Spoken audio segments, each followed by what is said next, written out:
আমার ফ্যামিলির কেউ মারা গিয়েছে, আত্মীয় স্বজনের কেউ মারা গিয়েছে, দাফন না করা পর্যন্ত সেই ফ্যামিলির কেউ পরিবারের কোনো লোক না খেয়ে থাকা, এটা বেদাত। প্রয়োজন হয়েছে খাইতে হবে, অথবা পাশের বাড়ি কেউ এসে খাওয়ানো দিবে, যদি না দেয় তাহলে নিজের চুলাতে আগুন জ্বালাতে হবে। ইসলাম হচ্ছে সহজ, ইসলাম কঠিন নয়। দাফন না করা পর্যন্ত পরিবারের লোকদেরকে না খেয়ে থাকা এটা উচিত নয়, খেতে হবে। মৃত্যুর ঘরে 3 দিন 7 দিন 40 দিন রাতে আলো জ্বালিয়ে রাখা, নাউজুবিল্লাহ, এটা কখনো করা যাবে না।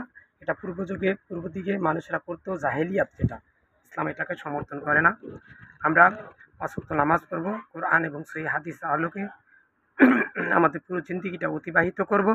শিরক বেদাত মুক্ত থেকে আল্লাহর ঘর মসজিদের সাথে সম্পর্ক রাখব। বাড়ির মধ্যে সবাইকে 5 ওয়াক্ত নামাজ পড়ার জন্য নির্দেশ দিব এবং পড়ার জন্য বাধ্য করে ফেলাইব, এবং বাড়ির ভিতরে সবাই যেন 5 ওয়াক্ত নামাজ পড়ে, কোরআন তেলাওয়াত করে, পর্দায় থাকে। এই কাজগুলো করতে হবে। ছেলে মেয়ে এবং পাড়া প্রতিবেশী যারা আছে সবাইকে নামাজের জন্য আহ্বান জানাতে হবে। নামাজের প্রতি তাদেরকে পরামর্শ দিতে হবে, নামাজ পড়ার জন্য উদ্যত করতে হবে, এবং পর্দার ব্যাপারে তাদেরকে বলতে হবে, প্রতিবেশীদেরকে পর্দাশীল এবং পর্দার বিষয়ে গুরুত্বপূর্ণ আলোচনা করে তাদেরকে বোঝাতে হবে। আর সবসময় লা ইলাহা ইল্লাল্লাহ, হাতে কাজ মুখে লা ইলাহা ইল্লাল্লাহ, এটা পড়তে হবে, বলতে হবে। আর 4 কুল, বিশেষ করে কুল আউযু বিরাব্বিন নাস, কুল আউযু বিরাব্বিল ফালাক, কুল ইয়া আইয়ুহাল কাফিরুন, কুল হু আল্লাহু আহাদ, এগুলা সবসময় পড়তে হবে।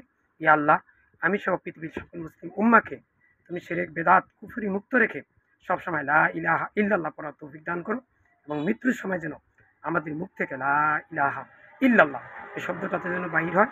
ইয়া আল্লাহ, শাস্তিবিহীন জান্নাত দান করো। ইয়া আল্লাহ, রব্বির হামহুমা কামা রাব্বায়ানি সগীরা, আমার বাবা মা যারা মারা গিয়েছেন তাদের তুমি কবর আযাব মাফ করে দাও এবং তাদেরকে জান্নাতের অধিবাসী করে দাও। ইয়া আল্লাহ, তুমি আমাকে জান্নাতি করে মৃত্যু দান করো। ইয়া আল্লাহ, জান্নাতি অধিবাসী না হওয়া পর্যন্ত তুমি আমাকে মৃত্যু দিও না। ইয়া আল্লাহ, আমি সহ পৃথিবীর সকল মুসলিম উম্মাহ যেন মৃত্যুর সময় লা ইলাহা ইল্লাল্লাহ পড়ে যেন মৃত্যুবরণ করতে পারি, সেই তৌফিক দান করো। আমিন। ভিডিওটা সবার মাঝখানে বেশি বেশি শেয়ার করেন। আমার হাজার হাজার ভিডিও আছে, এই ভিডিওগুলা যদি কোনো একটা ভিডিও কোরআন এবং সহিহ হাদিসের আলোকে না হয় তাহলে সেটাকে আপনারা মানবেন না, দেয়ালে ছুঁড়ে ফেলে দিবেন। কোরআন এবং সহিহ হাদিসের আলোকে আমার যে কথাগুলো হয় এবং আলোচনা আপনারা শুনতে পান, সেগুলো অবশ্যই পালন করবেন এবং মানুষের মাঝখানে প্রচার করে দেবেন। মানুষকে বলবেন আমার মতো করে এভাবে দাওয়াত দিবেন এবং এভাবে চলার জন্য তাদেরকে উৎসাহিত করবেন। আসসালামু আলাইকুম।